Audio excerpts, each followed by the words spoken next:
Good morning on Monday, the 4th of November 2024. It's 8 a.m. in the Gambia and therefore coffee time on West Coast Radio. I am Peter Gomez. And Coffee Time is brought to you in association with partners led by WAVE, the U.S. Poultry and Egg Council and GAMFood Trading, Easy Financial Services, Tough Africa Global, Bloombank Africa Global Properties, and the Gambia Experience. And coming up over the next 1 hour, 30 minutes with Special Presidential Advisor Momodou Sabally. With the Minister of Finance due to present a new budget to Parliament, what does he as an economist make of the economy? What makes him think and even declare that the youths are happy?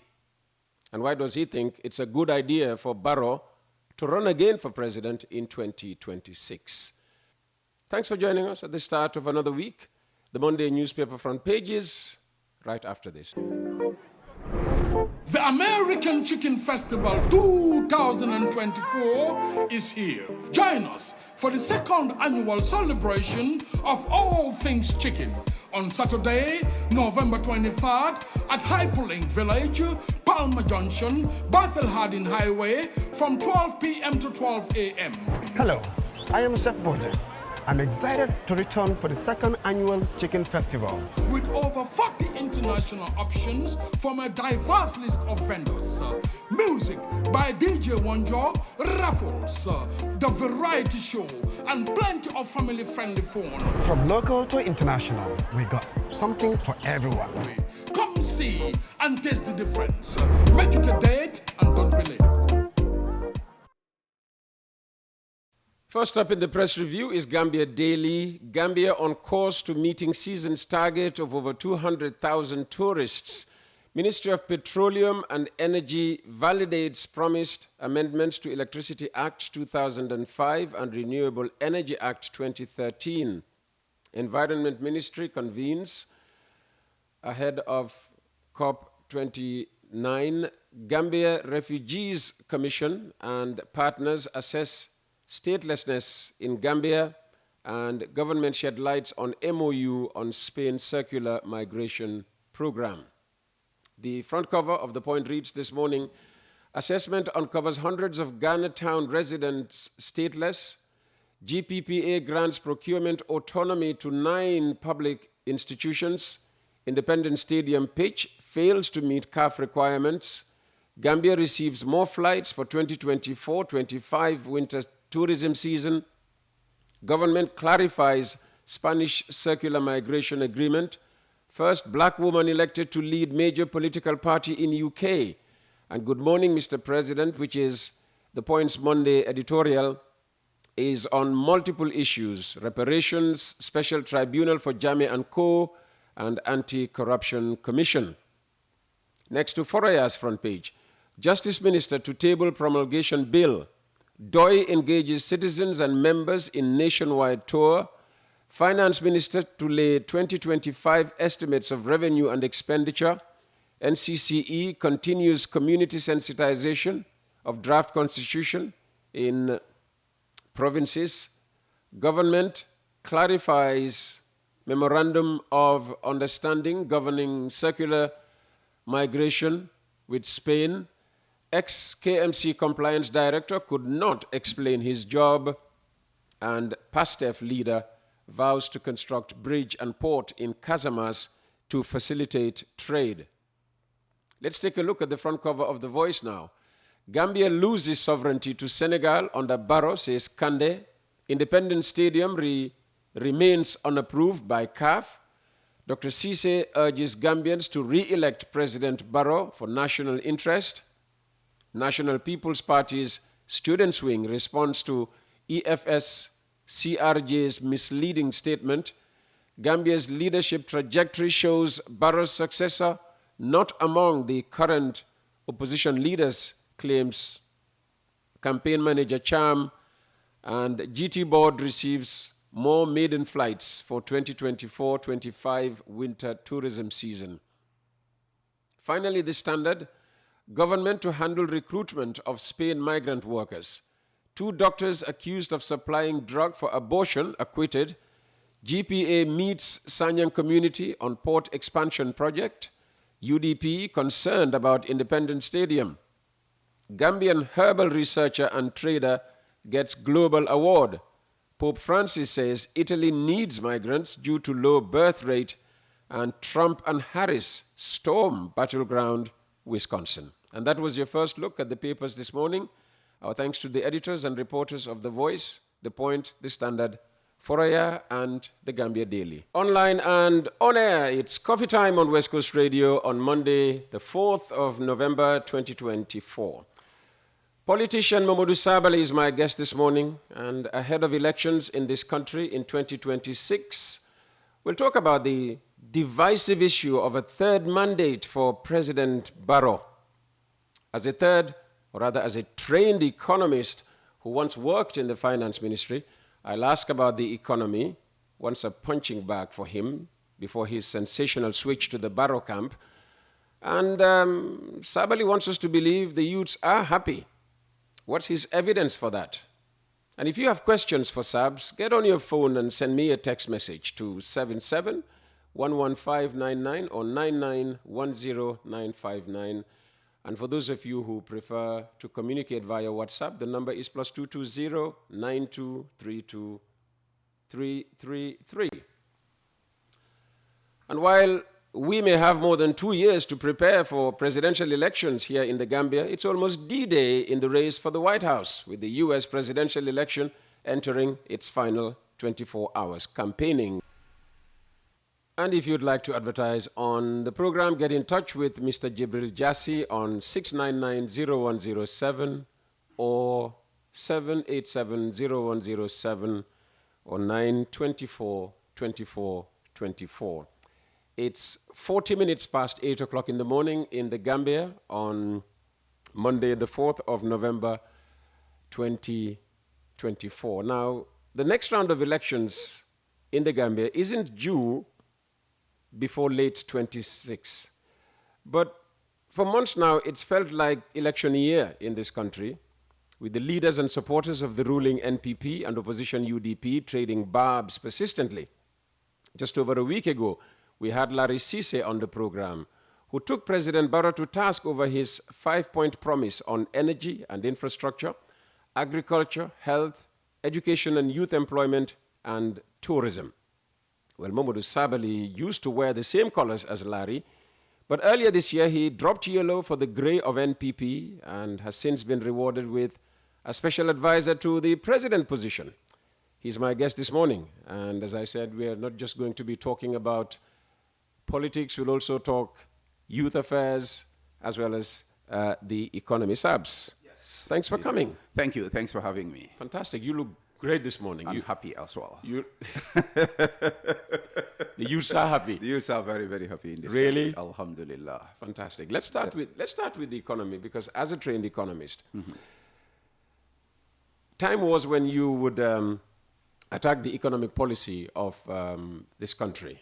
Yes. Now you're part of the government. What do you make of the economy of the Gambia right now? Fantastic.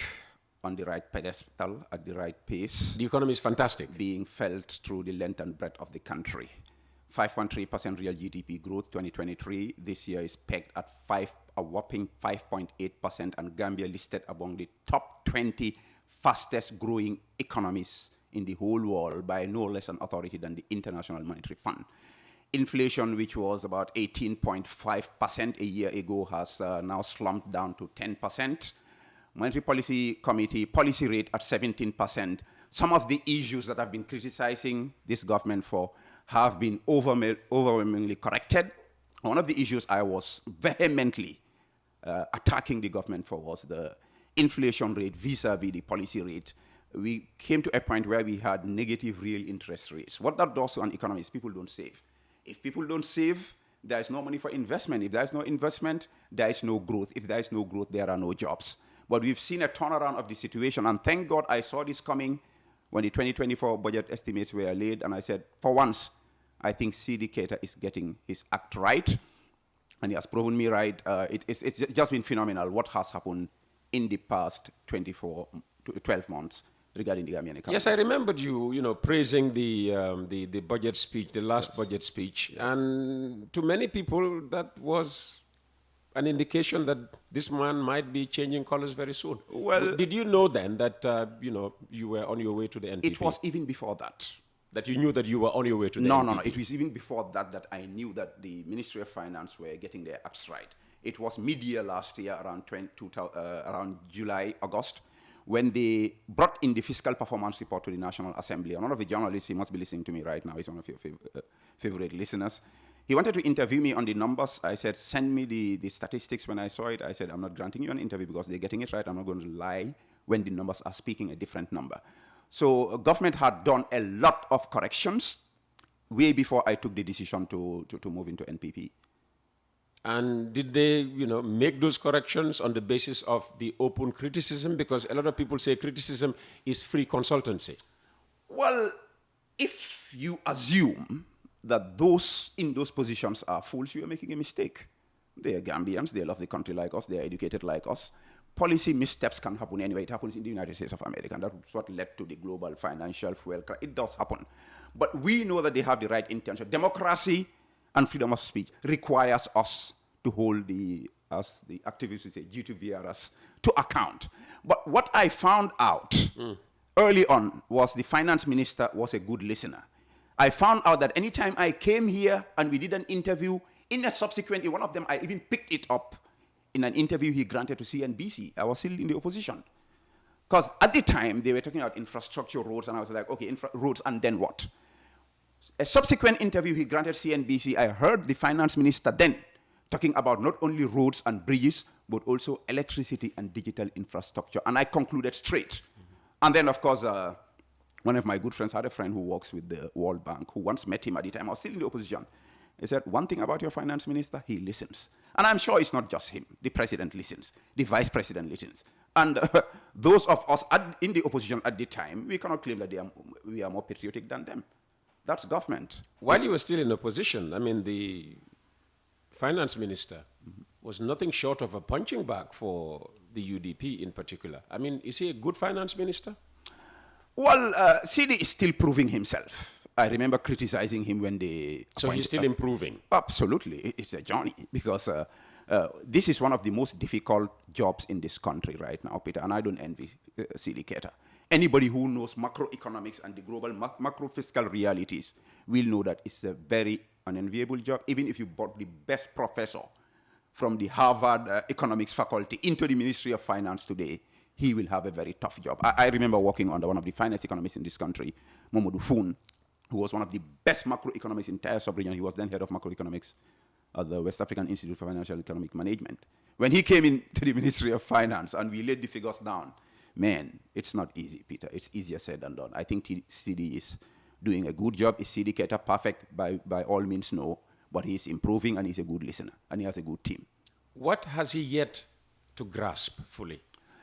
Well, I would not say that he has not grasped anything. The point is, in macroeconomics, you always have this conflict between macroeconomic stability and growth. So if you're managing an economy in an LDC, third world country, least developed country, where you have debt issues and you cannot borrow as much as you want, yet you have roads to fix, you have hospitals to fix, you have education sector to fix, you have a global digital transformation that you have to catch up to. So now you have to take a decision between borrowing and raising taxes to make sure you fix this, and then you will have to deal with this trade-off of rising inflation, or you stay with the status quo and just focus on stability at the expense of growth.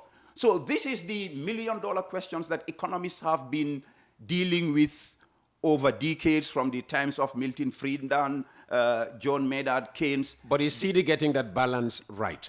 By and large, yes. And the figures are speaking to that fact, because my criticism has always been macroeconomic instability, the growth, the investment in infrastructure. Nobody would question it. We need it.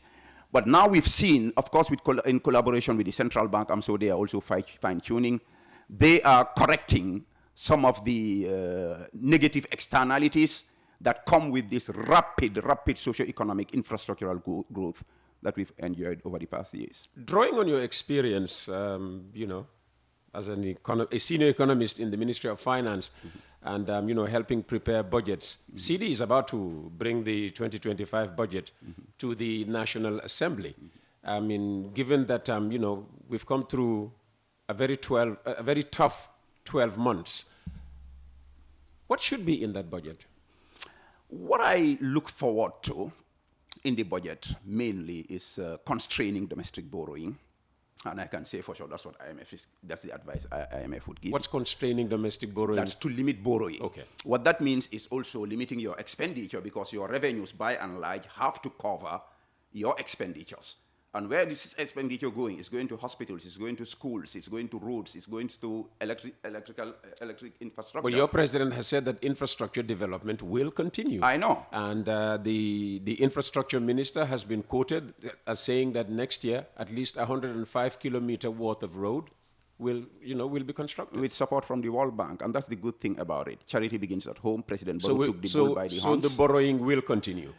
Well, it will continue, but I am sure, without a doubt, at a reduced pace, because CD knows his acts, and we have a program with the IMF and the giving of millions and millions of dollars. Some of their conditions is to limit borrowing. We are going to have to do that. I think we should focus on consolidating macroeconomic gains.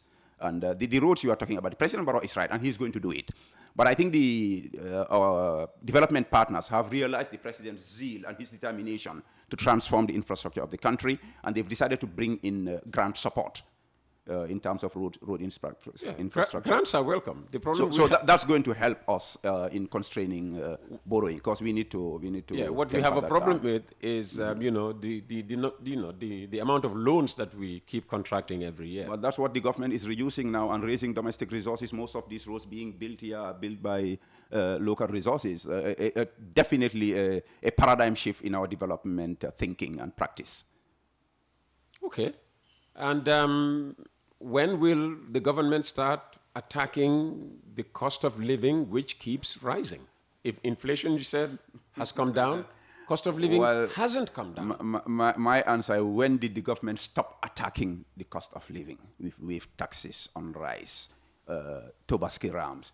Government is doing direct cash support, and I saw live witnesses in Mankamankunda coming to thank President Barrow for the cash that is being given to rural women, lactating mothers, supporting them, giving them not only rice, but even physical cash. That trajectory will continue, and I know I've had discussions with President Barrow on this, and he knows more than any of us that it is necessary to take extra steps to soften the burden of the cost of living, and he will do it. And whose cash is this? His cash? The revenue of the Republic of the Gambia that is in the custody of His Peacefulness, President Barrow.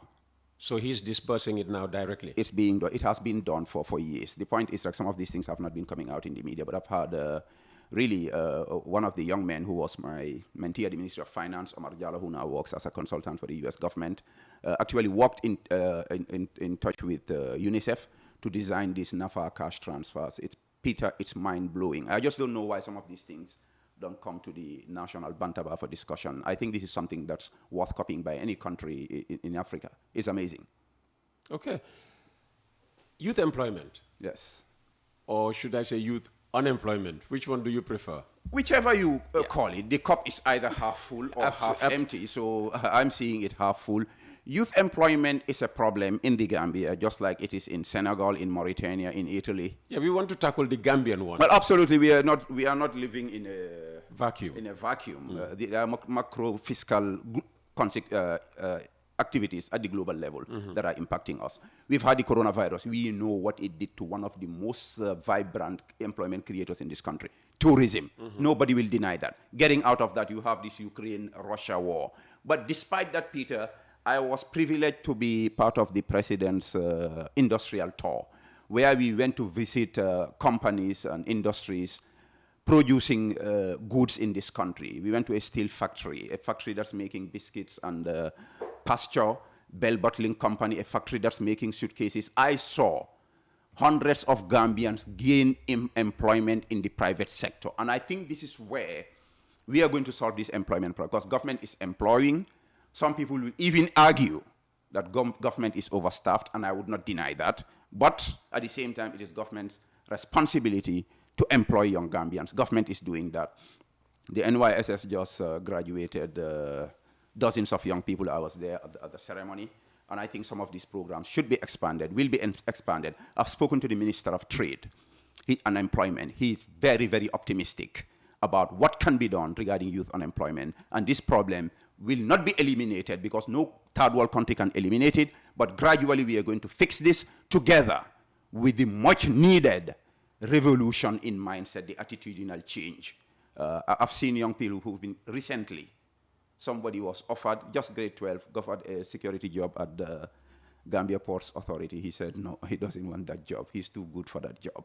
And you know, Ports is one of the highest paying institutions in this country. I said, young man, for God's sake, do you know how many people are looking for this kind of job? Why don't you get it? Get yourself some training. Who's going to give you a managerial job, even low-level managerial with a grade 12 in this country that's churning out thousands of graduates? I said, go get this job. Start off somewhere, maybe even get funding from the ports to go to school. Peter, these are some of the problems.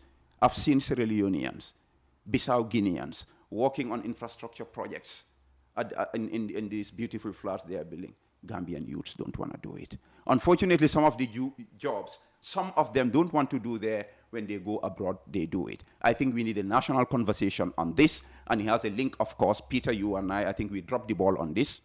We once discussed the possibility of doing a series on the back way that is still a problem affecting us.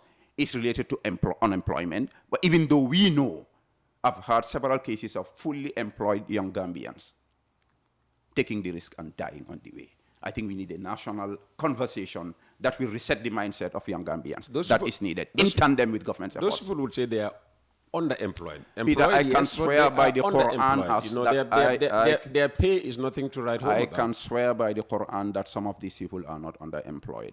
A professional electrician, a professional plumber would get better pay than a master's degree holder in the public service. I know that for sure. Peter, this is a mindset problem, and we need to do something about it. You mentioned the private sector as being key to solving this unemployment problem, but the private sector is, crying that they're being overtaxed. I mean, should government not do something about taxation, especially of the private sector?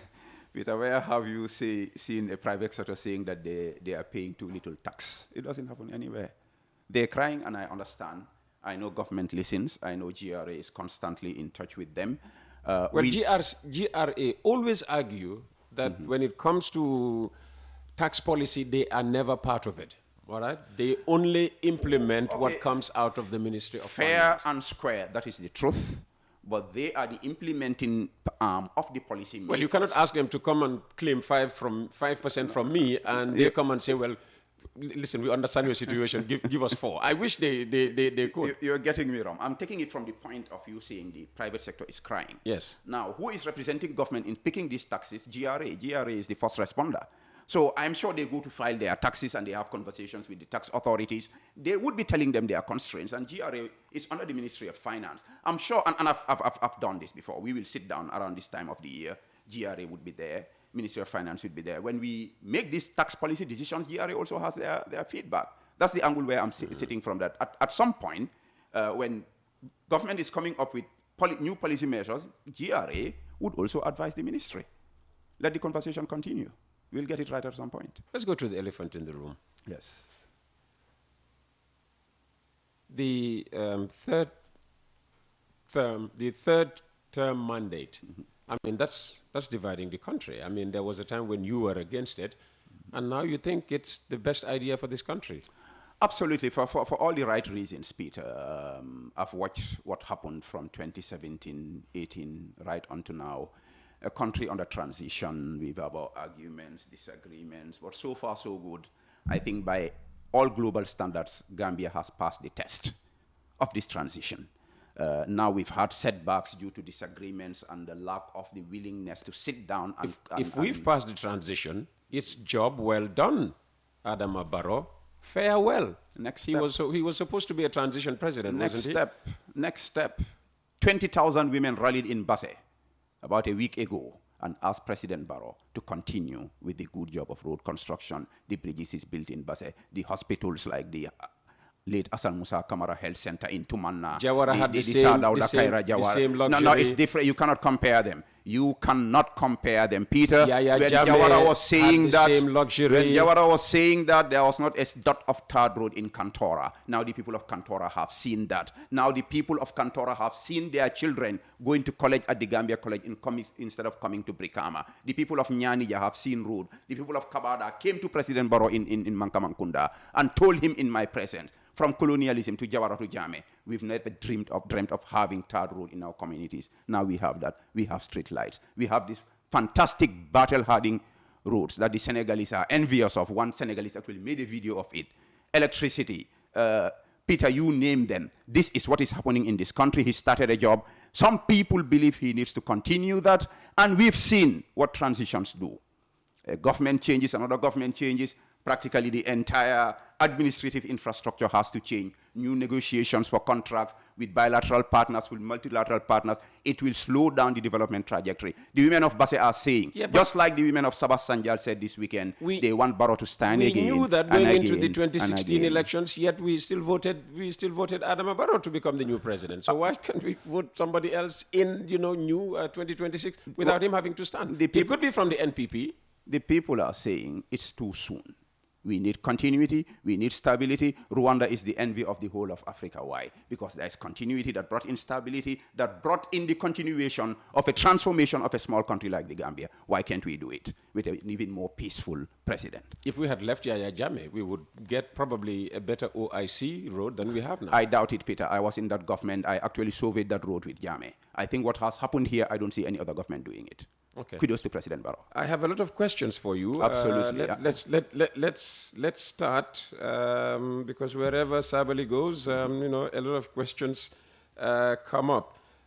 Peter, don't forget to ask him, how does it feel to be in Kerenkafo? Well, the lack of creativeness and ingenuity is what strikes me. Tell them to find their own slogans. What's Kerenkafo again? Well, it's a term I used to criticize the government. Now that I've left, they've even run short of slogans. Let them go to AI and create new ones. They are very good at it. Hi, Uncle Peter. I want you to ask Sabali, all he was saying in the past 2 years about Barrow and now, which are we supposed to take? What you are hearing now, because I know better, I'm closer, I know the truth now. I was looking from afar, listening to propaganda. Now I know the truth, and the truth shall make you free. That's what the Bible taught us. So everything you said before now was untruthful. Peter, I'm not going to respond to your question because you are doing a put and you are not a lawyer, and I'm not in a defense position here. Good morning, Peter. I think I heard your guest saying that the Gambia had a negative interest rate. When was this? Negative real interest rates. Peter, tell them these terms are very technical. Let them be careful what they... Negative real interest rates. That's different from negative interest rates. This was about 2 years ago. Okay. It's a macroeconomic term. It's complex. Not every Sarahule can get it. Oh, dear. Good morning, Peter. What Sabali is saying, everyone seeing the economic growth across length of the country, tell him which country is he in. Because I'm here, I'm not feeling anything other than backwards. And with me sitting are 5 people. They all say the same thing. Please let Sabali speak like a concerned citizen, not like politicians talk. And this is coming from Mr. Sano of Fajikunda. He said he's sitting, Peter. This is the problem. No matter how high the economic growth is, if you are sitting down drinking atay, you cannot enjoy it. You have to work to get paid. He didn't say Peter he's comes drinking. here. He said he's sitting, Peter. Don't defend him. With 5 other people. They're sitting down, perhaps drinking atay. Let them work so that they can enjoy this fantastic growth that even the IMF is clapping for us for. Let them work. Can you ask your guest to please tell us about the corruption status of the government? There was a time when he was calling them squirrel crew. Did anything change in terms of corruption? Absolutely. We've seen the Ministry of Justice prosecute public officials for corruption and legislation being passed. That has been huge improvement, and that is not going to stop. Tell him the biggest mindset change that Gambia needs is for people like all now to stop the boot licking, hypocrisy, flip-flopping, changing from one side to another for their personal interest, like chameleons, to the detriment of the general good. Well, tell them the mindset change we need is not talking about each other, but to talk to each other so we understand the reality as opposed to the propaganda that they are being fed that's making them negative and angry at that is their problem. They need to change their mindset and be positive and be happy. Hi, Peter. Please tell this man that no president can ever finish what they started. Even God took time to create, and he rested. I agree, but that's why we say let's give President Barrow a few more terms. We are not saying he should be there forever. I actually agree with him. A few more terms? Absolutely, without a doubt. How many more terms? Maybe 2, 3. Absolutely. Paul Kagame, they are clapping for us in his 4th term, and one of our mayors here wants to copy his transport system in Rwanda, in Kigali. So you want Barrow to do at least 25 years in office? Well, if the people want, why not? At least a few more terms, depending on what the people want, and that's what the people are calling for. Okay, somebody is praying for long life for me. Amen. Not for God bless you. I'm Sabali. I don't need it. My surname means never die in Mandinka. Seriously? Amen. Yes, seriously, without a doubt. Seriously? It's real. All right. God bless you, Peter. We need you here. The youths are happy. Very, very happy, Peter. You insist. Absolutely. Yeah, but, we teased one another about this. Yes. You were listening to the National Youth Parliament. Yes. I mean, you heard a lot of disgruntled voices. Yes. Disgruntled about the unemployment rate, disgruntled about the situation with security, and even with the power and electricity supply. Each of these parameters you've spoken about have gotten a transformational improvement since President Barrow came to power. We came from the Defadoi protest to what we have now, where we are having cleaning energy. Most of those young people, they are in universities. Peter, it's easy to sit down before a microphone and talk. But when you get into the shoes of the president and the ministers and the directors, you know it's not easy. The problems they are facing here are the same problems other young people are facing in other countries. The difference here is every single day we're seeing evidence that the government is working to make life better for the young people of this country. And by the way, I was from Sabasanjal where I met their national youth parliamentarian rep, who told me that not only the youths, but the whole of Sabasanjal is happy. So the youths are happy, Peter. But what are they happy about? What's making them happy? You know, Peter, you can't just be happy that, Gambians easily forget the changes that have happened in this country. Freedom of speech, freedom of association. Now you can go to Facebook and say, I know government officials that are openly criticizing government, and they go scot-free with it. That's why when they did the judicial protest at the assembly, I said, God bless President Barrow for opening up the space for people to express themselves. Now even the protesters are happy. If they did it at another time, they would have been dealing with something else. Peter, happiness is a mindset. When we say people are happy, we don't mean that people don't have problems. Peter, the only people that don't have problems are the people at the cemeteries. We are alive, we are breathing, we have peace in this country. And Imam sent me a message. He said, Sabali, out there that the Imams are happy. Because that was the time we do our khutbah. When we go home, we are not sure we'll spend the night there because somebody will come and pick us. Happiness is also about gratitude. The Quran tells us, La in shakartum la azidannakum. If you are grateful for the things I give you, I will increase them. This is a whole philosophy. They call it the teachings of Abraham Hicks. There's this phenomenal book called the Secret, the Alchemist. And the Bible says this is the day that the Lord has made. Peter, we shall rejoice and be glad in it. Please ask Mr. Sabally what his portfolio as presidential advisor is all about, and what has been the outcome of his advice to the president. Fantastic. Fantastic is to advise the president, and the president is a good listener, and the youths are happier for it. I just took some artists to the president in Mankamankunda. It's been a while since they last had that opportunity. The question is, what do you advise the president? No, I'm not going into those details, Peter. My position is very sensitive, so I can't discuss those things. But did you advise him to say recently that he was going to hand over to his child? And can you just clarify this controversial statement, if you like? Peter, because he spoke in Mandinka. I listened to it. My Mandinka is nothing to write home about. I was there. Yeah. Oh, you were there? Yeah. Exactly. In what context was this? When we say we are the children of God, are we the biological children of God? We are not. Peter, you have many sons and daughters around town who hold you as a father figure.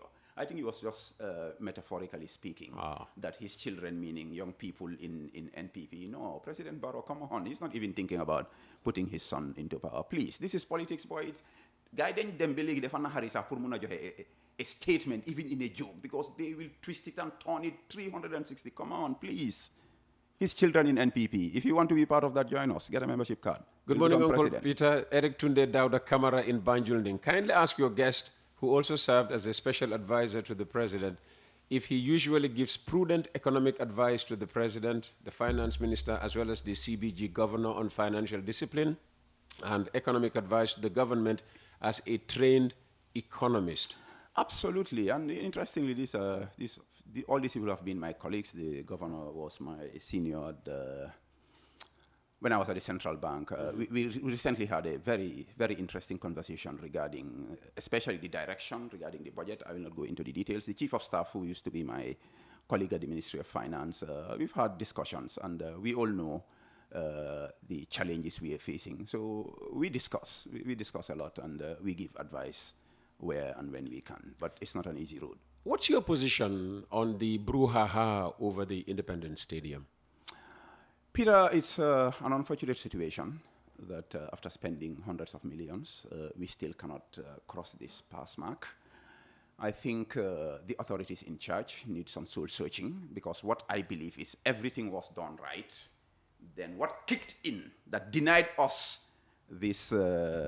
Everything was done right. Things were done right.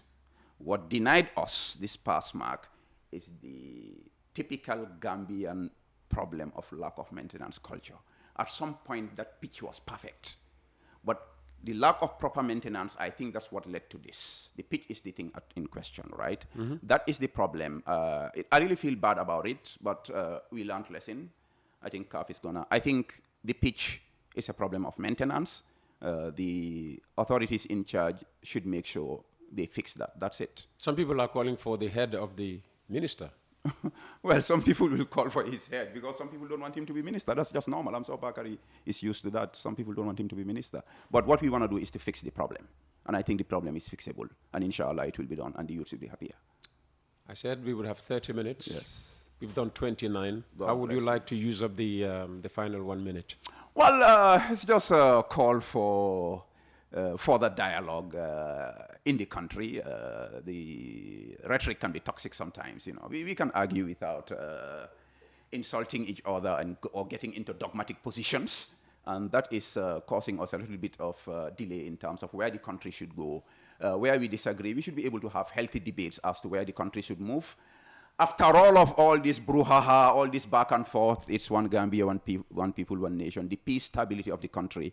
Khalifa Saleh, I'm quoting him, he said this several years ago during the early days of the transition. He said, we cannot take the peace of this country for granted. And I think we will all agree on that. So let's keep that in mind whilst we have our gloves on in the political razzmatazz. It shall be well, and the people shall be happier in this country, inshallah. You really think it shall be well? It shall be, without the shadow. I mean, we are 2 years plus away from, the elections, Peter, and already the rhetoric is scary. It shall be well. I know the leaders of the political parties in this country are all very sober, all very patriotic. And I've seen even opposition leaders go to town with their own supporters for making certain incendiary remarks. Lawyer Dabo, I'll quote him. I think after the 2020 election, there was a particular UDP guy who asked for people to do, I think, Burundi, Rwanda style, and he came out, addressed him. I know President Barrow has addressed his supporters about certain kinds of rhetoric. I know Khalifa Saleh would address the entire nation, not only just PDS supporters. I know the imams, I know the pastors. They talk to their flock. And at the end of the day, the flock will listen. So, Peter, it shall be well, and the peace shall continue to reign, inshallah. And finally, this almost escaped me. What's keeping the president from announcing a new minister of basic and secondary education and a new minister of communication and the digital economy? Prudence. He's doing all his calculations, making sure all the metrics are in place before he announces. Peter, it's not easy to appoint people. So he's appointed somebody. It's just the announcement that we await. No, I didn't say that. I said the metrics that would be used to identify the right people for the right position is what he's working on. So he's still interviewing Gambians? Well, I'm not saying he's interviewing, but I know President Barrow is very thoughtful, very careful, very prudent. He calculates every move he makes. He's trying to make sure he gets the right people in those positions, and the right people will be there, inshallah, at the right time. What if he offered you Secretary General position again? Peter, I don't really fancy these positions. I've served in these positions. I've done my best. I'm in an advisory capacity, and I'm enjoying it. Well, give him back his special advisor position then. If you don't fancy these positions. No, he gave it to me. Yeah, give it back to him. No, that would be disrespectful. You cannot be given an honor and return it. What if he brings me dishonor after that? I love this job. I'll keep it. Sabs, thank you so very much for coming. Thank you for having me. Hope to see you soon. That's Momodou Sabally, Special Advisor to President Barrow, bringing to an end this edition of Coffee Time with Peter Gomez, which... Without coffee, Peter. Sorry? I have to correct you. Coffee time without coffee. Yeah. We haven't served. I mean, You owe me a copper. I was just about to say. I mean, this edition was being filmed with a view to putting it on Facebook and YouTube later on, because somebody has decided we will take coffee time to YouTube and Facebook, and Then that person should provide the coffee then. no, we'll make sure that next time. Espresso latte. Things you can do on radio, you can't do when the cameras are there. You see? Usually, I would be moving around and doing a lot of things that I can't do now because the cameras are capturing everything. All right, but I would have just excused myself, stealthily get somebody to fix the coffee, Well, and slip it into the studio. Let their cameras not spoil the show. We want Peter unedited, unfiltered. That's the best we can get. Sabs, thank you very much for coming. Thanks for having me. We'll be back tomorrow, and we expect the Minister of Information to be here, but we also expect Mr. Mohamed Jagana to be here. He is contesting for President of the Gambian National Olympic Committee, and we'll also be talking to the people at GamSwitch. Stay tuned. Up next is Alsama with DJ Bombastic.